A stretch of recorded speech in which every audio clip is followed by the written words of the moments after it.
미국 투자은행인 모건 스탠리는 2040년 우주산업 시장이 1조 300억 달러, 하나로 약 1220조 원 규모로 성장할 것이라는 전망을 내놓았습니다. 우주산업이 미래를 이끌어갈 핵심 분야로 부각되는 가운데 세계를 주름잡는 선진국들이 우주개발 시장에 맹렬히 뛰어들고 있기 때문입니다. 이런 가운데 대한민국이 우주강국인 미국과 인류 역사상 전례 없는 초호화 프로젝트를 같이 진행한다는 소식이 전해지면서 일본을 절망하게 만들었습니다. 왜냐하면 일본은 그동안 자신들이 아시아 최고의 우주강국이라며 미국과 공동으로 우주 사업을 진행할 수 있는 역량을 갖춘 나라는 아시아에서 자기들밖에 없다고 떵떵거렸기 때문입니다. 과연 어떤 일인지 자세한 내용 알아보도록 하겠습니다. 그동안 일본과 중국은 한국의 우주 역량을 멸시해왔습니다. 한국의 주변국들은 모두 우주 강국인데 한국만 왜 이렇게 우주 개발이 늦냐면서 조롱을 일삼은 것입니다. 하지만 미국 나사를 비롯한 다수의 우주기관 관계자들과 전문가들은 한국의 발전 속도를 기적이라고 말합니다. 그도 그럴 것이 애당초 인도처럼 최빈국 시절부터 큰 규모의 경제 덕에 강대국들도 무시할 수 없는 국력과 과학적 역량을 지닌 나라들과 달리 한국은 애매한 인구수의 최빈국으로 시작했는데 세계 7번째로 우주 발사체를 쏘아 올릴 정도로 기술을 따라잡았고 이것은 오히려 전례 없는 수준이기 때문입니다. 당장 아시아의 다른 지역 강국이라고 평가받는 인도네시아나 터키만 해도 자국산 발사체나 우주기술은 꿈꾸기도 힘든 실정이라는 것을 감안하면 한국이 얼마나 대단한 것인지 단번에 알 수 있죠. 게다가 앞으로 한국의 미래는 더 밝을 수밖에 없습니다. 지난 5월에 열린 한미 정상회담을 계기로 국내 항공우주 산업의 발전 가능성은 무한해졌다고 봐도 과언이 아니기 때문입니다. 지난 5월 무려 40여 년간 유지됐던 한미 미사일 지침이 종료되면서 우주 분야에 대한 한국의 잠재력이 급속도로 커지고 있습니다. 방위사업청은 우주 분야 발전을 위한 협의체를 발빠르게 구성했고 협의체에는 국방부 합참, 방사청, 국방과학연구소 등이 참여했으며 정부 주도하에 가능성과 잠재력으로 무장한 한국 최고 전문가들이 머리를 맞댄 결과 우주방위 사업 발전 마스터 플랜이 수립됐습니다. 향후 10년간 우주방위 사업에 대한 비전과 목표를 담은 이번 마스터 플랜은 전 세계의 이목을 집중시켰는데요. 뉴스페이스 시대의 우주기술 확보 방안과 국내 우주산업 발전을 위한 구체적인 실행 과제를 촉망라했고 최근 국제사회에서 엄청난 활약을 하고 있는 한국의 방사청이 우주 분야 방위산업 추진 속도를 높이겠다고 공표했기 때문입니다. 벌써부터 엄청난 추진력으로 11월에는 우주지휘통신 사업부까지 신설됐는데요. 드디어 한국은 미래 우주강국으로 도약하기 위한 큰 전환점 앞에 선 것입니다. 이처럼 한국이 우주강국이 될 준비를 착실히 해나가자 원색적인 비난만 일삼는 일본, 중국과는 달리 미국은 일찍이 한국의 잠재력을 알아보고 끊임없이 공동사업을 추진하려는 상황인데요. 우선 한미 미사일 지침이 종료되자마자 미국은 아르테미스 계획에 한국의 참여를 적극 추진했고 결국 한국의 아르테미스 계획 참여가 확정됐습니다. 미국 주도의 유인 달 탐사 프로그램인 아르테미스 계획에 합류한 것은 큰 의의가 있습니다.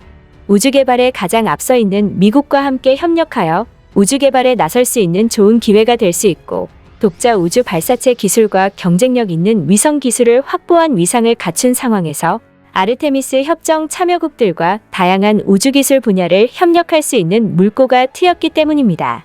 이뿐만이 아닙니다. 더 놀라운 사실은 지금부터인데요.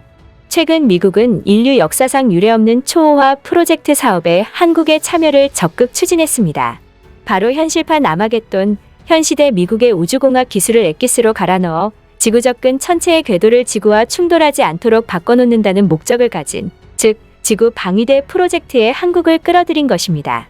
이는 지구 주변을 공전하는 지구 접근 천체의 궤도를 수정하여 안전하게 옮겨놓는다는 아이디어의 기술 실증을 목적으로 한 미션으로 지구 방위 기술과 더불어 2020년대와 그 이후 미국이 꿈꾸는 무인 유인 심우주화성 탐사의 기술력까지 검증되는 미션이며 비단 지구 방위뿐만 아니라 향후 소행성 자원 채굴 사업에 필요한 기술도 연구할 수 있는 미션으로 미국 나사의 온갖 있는 것 없는 것을 총동원한 극한의 기술력을 과시하는 미션이 전망인데요. 미국 우주 기술이 극한으로 들어가는 프로젝트를 한국이 같이 진행하게 된 것은 큰 의미가 있고 그에 따라 한국 우주 개발에도 엄청난 긍정적 영향이 있을 것으로 전망되고 있습니다. 그도 그럴 것이 나사의 고위 관계자는 이 프로젝트를 두고 브루스 윌리스가 주연으로 나온 영화인 아마겟돈을 재현한 셈이라고 말했는데, 그만큼 극한의 기술력과 막대한 비용이 들고 강대국이 아니면 국가 차원에서도 감히 실험이나 연구를 진행하기 어려운 프로젝트이기 때문입니다.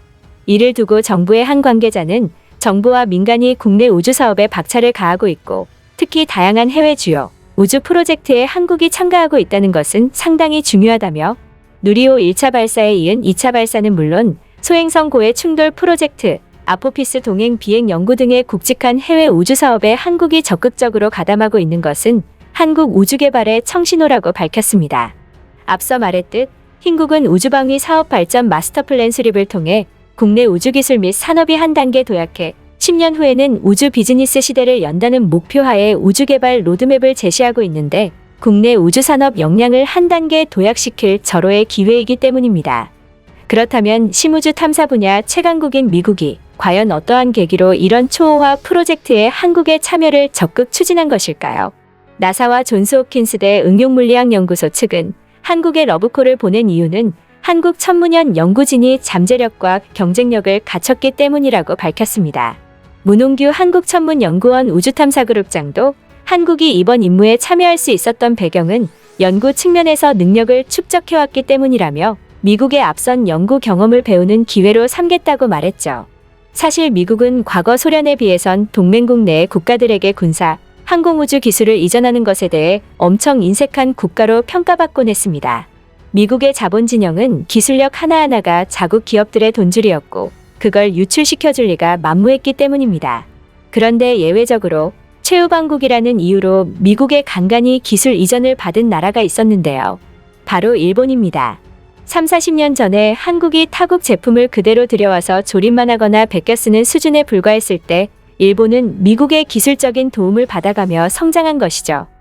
하지만 21세기 현재 일본은 지는 해고, 한국은 뜨는 해입니다.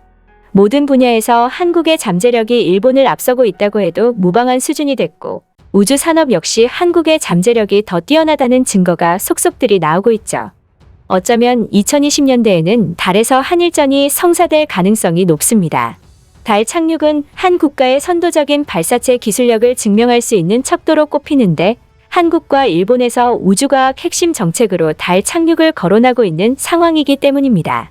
기시다 후미오 일본 총리는 우주는 사람들에게 꿈과 희망을 주는 프런티어이자 경제안전보장 관점에서도 중요한 경제사회를 뒷받침하는 기반이라고 말했는데요.